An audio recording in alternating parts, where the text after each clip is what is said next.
Assalamualaikum warahmatullahi wabarakatuh. Selamat pagi semua. Yang terhormat Bapak Khaironi SSI MSI selaku dosen pengampu pada mata kuliah bimbingan penulisan skripsi serta Bapak Dr. Andas Haji Habudin MPD dan Bapak Haji Mansur MPD selaku dosen pembimbing. Saya Janatun Narolita dengan NIM 20124071 dari program Studi Pendidikan Guru Madrasah Ibtidaiyah di UIN Sultan Maulana Hasanuddin Banten. Saya bersyukur bisa berada di sini untuk menyampaikan proposal saya yang berjudul Pengaruh Penggunaan Media Teka-teki Silang terhadap Peningkatan Keterampilan Berpikir Kritis Siswa, kelas 4 SDN Kali Lanang 2. Baiklah, selanjutnya saya akan memaparkan mengenai latar belakang dari penelitian yang akan saya lakukan. Merujuk pada Undang-Undang tahun 1945, Sigdiknas nomor 20 tahun 2003 ayat 31 dan Peraturan Kemendikbud nomor 20 tahun 2016 yang sama-sama mengatur standar isi pendidikan dasar dan menengah. Tujuan utama pendidikan adalah mengembangkan potensi siswa dalam berbagai aspek kehidupan sehari-hari, termasuk aspek intelektual, fisik, dan emosional. Keterampilan berpikir kritis merupakan salah satu aspek penting dalam perkembangan intelektual siswa. Kemampuan berpikir kritis memungkinkan siswa untuk mengidentifikasi, menganalisis, dan mengevaluasi informasi secara sistematis dan rasional. Hal ini sangat penting dalam membantu siswa mengambil keputusan yang tepat untuk memecahkan masalah yang kompleks. Sebagaimana pengertian definisi keterampilan berpikir menurut Robert Duron yang mengatakan bahwasanya critical thinking is the ability to analysis and evaluation information. Kemampuan untuk membuat analisis dan melakukan evaluasi terhadap data atau informasi. Pendidikan merupakan suatu proses yang tidak dapat dipisahkan dari kehidupan sehari-hari. Pendidikan memiliki peran yang sangat penting dalam membantu mengembangkan potensi yang dimiliki oleh peserta didik. Oleh karena itu, keterampilan berpikir kritis merupakan suatu kebutuhan yang sangat penting baik bagi pendidikan maupun kehidupan sehari-hari. Kebutuhan untuk meningkatkan kompetensi lulusan yang baik dan bermutu, dan kebutuhan untuk menghadapi tantangan dan membuat keputusan yang lebih bijaksana.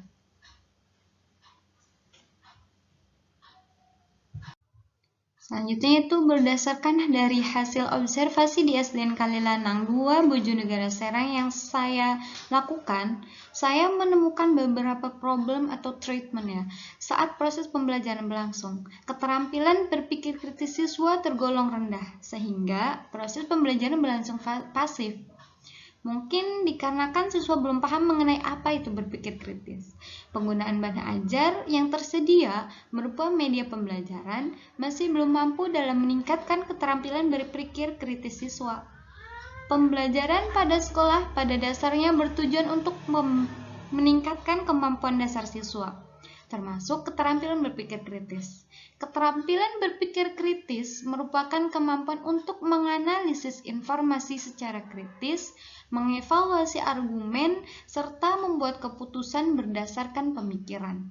Oleh karena itu, penggunaan media teka-teki silang merupakan alternatif yang sangat cocok untuk meningkatkan keterampilan berpikir kritis siswa kelas 4 di SDN Kali Lanang 2 Bojonegara Serang.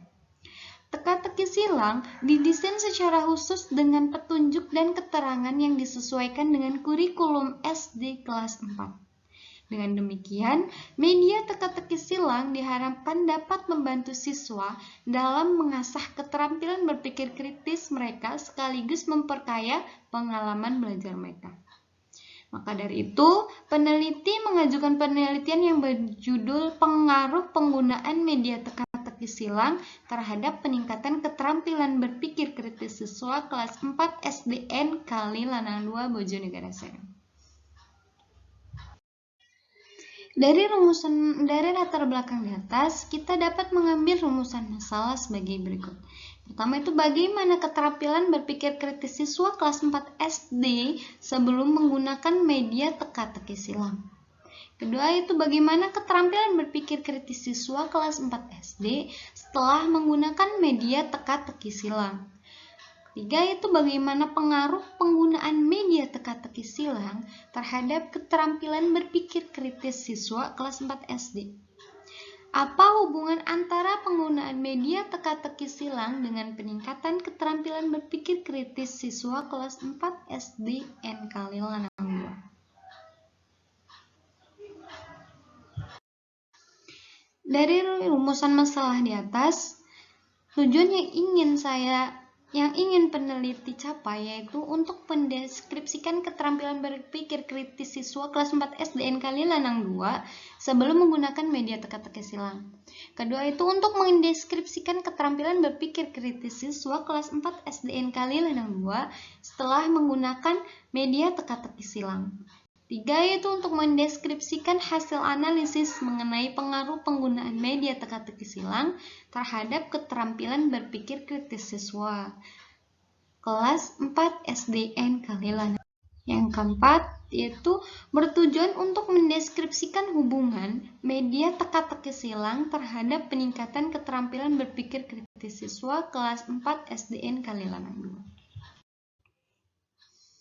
Selanjutnya itu landasan teori. Pada landasan teori ini, saya akan membahas beberapa poin-poin. Yang pertama yaitu keterampilan berpikir kritis. Yang kedua itu media teka-teki silang. Yang ketiga yaitu materi pembelajaran IPA. Dan yang terakhir yaitu ruang lingkup pembelajaran IPA di kelas 4 SDN Lanang 2. Yang pertama yaitu keterampilan berpikir kritis. Menurut Legan, tahun 2010 dalam bukunya halaman 17, ia mengemukakan bahwa keterampilan berpikir kritis siswa dapat dilihat dari kemampuannya untuk mencari, menjelaskan, membandingkan, dan mengevaluasi berbagai pilihan informasi yang ada.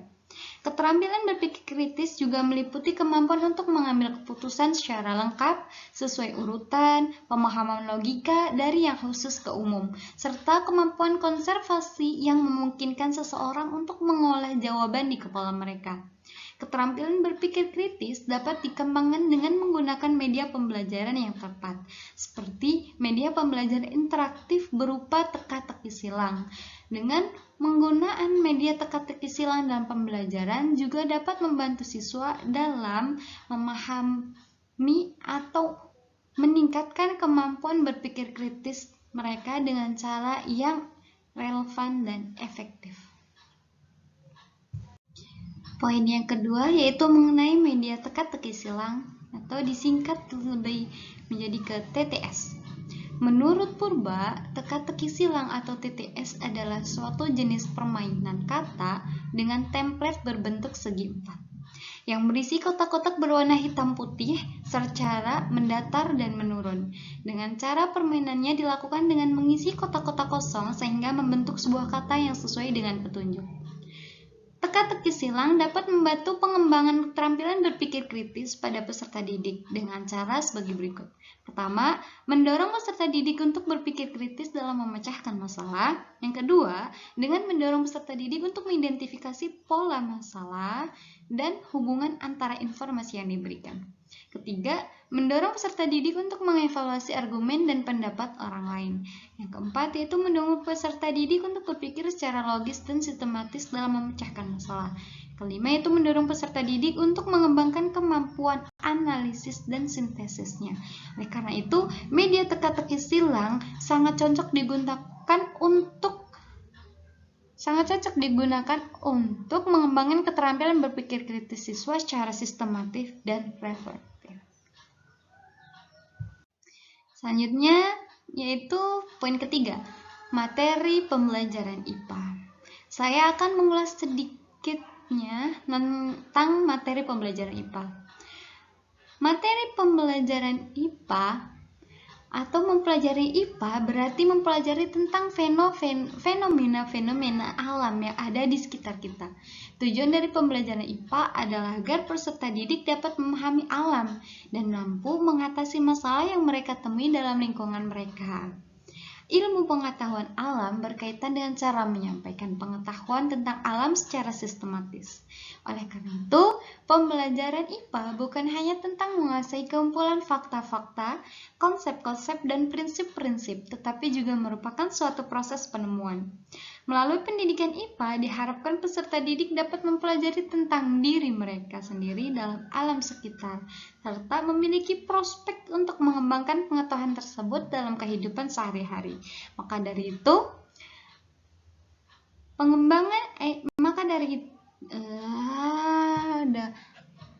good job. Baiklah, poin selanjutnya yaitu ruang lingkup pembelajaran IPA. Di dalam ruang lingkup pembelajaran IPA untuk sekolah dasar atau madrasah ibtidaiyah meliputi aspek-aspek sebagai berikut. Yang pertama itu makhluk hidup dan proses kehidupan seperti manusia, hewan, tumbuhan, dan interaksi. Yang kedua itu benda atau materi, sifat-sifat dan kegunaannya, meliputi cair, padat, dan gas. Yang ketiga yaitu energi dan perubahan, meliputi gaya, bunyi, tata surya, dan benda langit lainnya. Pembelajaran IPA sangatlah penting untuk kehidupan kita, maka dari itu pembelajaran IPA sangatlah penting untuk dipelajari oleh siswa sekolah dasar dan sekolah madrasah. IPA juga tidak hanya mengajarkan kita mempelajari alam, tetapi IPA juga mengajarkan kita bagaimana cara menjaga alam dan melestarikan alam oleh semua makhluknya. Oleh karena itu, karena dampak kerusakan alam juga bisa menjadi dampak sosial. Maka dari itu, pembelajaran IPA sangat penting di pendidikan sekolah dasar. Selanjutnya yaitu metodologi penelitian. Dalam penelitian ini, metode yang digunakan adalah metode kuasi eksperimen. Metode penelitian eksperimental merupakan satu-satunya metode penelitian yang dapat menguji secara besar hipotesis yang menyangkut hubungan kausal.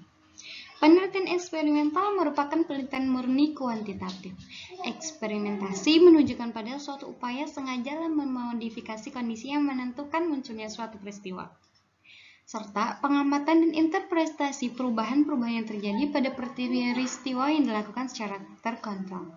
Secara umum, dalam proses eksperimen terdapat unsur utama. Yang pertama, kondisi yang sengaja diciptakan atau pemberian perilaku berupa treatment. Yang kedua, penentuan kondisi apa yang dapat memberikan pengaruh pada munculnya peristiwa, seperti apa yang secara khusus akan diamati hubungan kausalnya, atau disebut dengan manipulasi variabel. Ketiga, kontrol terhadap variabel ekstra yang bukan penyebab munculnya peristiwa. Dalam suatu proses eksperimen, kontrol merupakan syarat utama untuk memperoleh kesimpulan yang valid tentang hubungan kausal antara dua atau lebih variabel. Kontrol di sini dilakukan dengan cara membandingkan dua atau lebih kelompok yang keadaannya sama. Namun, salah satu di antara kelompok itu diberi perlakuan yang berbeda, sedangkan satu kelompok lagi tidak diberi perlakuan. Setelah diberi perlakuan, kemudian diamati apakah muncul peristiwa yang berbeda pada kelompok-kelompok yang diberi perlakuan tersebut. Nah, dalam metode penelitian kuasi eksperimen yang penelitian kuantitatif, saya memilih desain non-equivalent control group. Karena dalam desain ini hampir sama dengan desain pre-test and post-test control group desain. Hanya saja pada desain ini kelompok eksperimen maupun kelompok kontrol tidak dipilih secara random. Jadi kesimpulannya adalah kelompok eksperimen yang menggunakan media teka-teki silang, sedangkan kelompok kontrol yang tidak menggunakan media teka-teki silang. Dalam pelaksanaannya, penelitian eksperimen, kelompok eksperimen, dan kelompok kontrol sebaiknya diatur secara intensif, sehingga kedua variabel mempunyai karakteristik yang sama atau mendekati sama. Perbedaan dua kelompok ialah grup eksperimen diberikan treatment atau perlakuan tertentu berupa menggunakan media teka-teki silang, sedangkan grup kontrol tidak diberikan treatment atau seperti keadaan biasanya saja. Baiklah, yang selanjutnya itu alur penelitian atau bisa disebut juga sebagai prosedur penelitian. Pada prosedur penelitian ini saya membagi menjadi 3 alur ya. Alur pertama yaitu tahap persiapan. Di tahap persiapan ini, saya melakukan identifikasi masalah untuk mengetahui masalah-masalah yang akan diteliti dari latar belakang tadi. Yang kedua itu rumusan masalah, merumuskan latar belakang, merumuskan identifikasi masalah tersebut menjadi rumusan masalah. Yang ketiga yaitu menyusun instrumen penelitian sesuai dengan rumusan masalah tersebut. Yang kedua yaitu alur kedua yaitu tahap pelaksanaan. Di tahap pelaksanaan ini saya membagi kelompok penelitian menjadi dua bagian, yaitu kelompok eksperimen dan kelompok kontrol. Kedua itu memberikan pretest untuk kedua kelompok tersebut untuk mengetahui keterampilan berpikir kritis siswa. Selanjutnya itu menganalisis dan membandingkan hasil pretest dari kedua kelompok tersebut. Selanjutnya, melaksanakan pembelajaran menggunakan metode non-equivalent control group design. Selanjutnya itu memberikan treatment pada kelompok eksperimen berupa media teka-teki silang. Memberikan post-test pada kedua kelompok eksperimen dan kelompok kontrol. Selanjutnya itu menganalisis hasil post-test pada kedua kelompok tersebut. Alur ketiga yaitu tahap akhir. Di tahap akhir ini saya mengolah dan menganalisis hasil yang berupa data kuantitatif dari hasil post-test dan pretest yang telah dilakukan. Kedua itu membuat kesimpulan berdasarkan data yang diambil berdasarkan data yang diperoleh dari penelitian tersebut. Ini memang sekilas jadwal penelitian yang saya buat. Pada tanggal 1 bulan Mei sampai tanggal 12 bulan Juni ini saya melakukan pembimbingan penulisan proposal pada pembimbing 1 dan pembimbing 2. Setelah itu, pada tanggal 28 sampai tanggal 24 ini, tanggal 28 bulan Juni sampai tanggal 24 bulan Juli, saya akan membuat instrumen penelitian yang sesuai dengan penelitian yang saya gunakan. Selanjutnya itu pada bulan Juli tanggal 25 sampai bulan Agustus tanggal 10, saya akan menerapkan instrumen itu untuk memvalidasi di sekolah apakah sesuai atau tidak. Pada bulan itu juga saya akan melakukan penelitian di eksperimen di kelas tersebut menggunakan media teka-teki silang.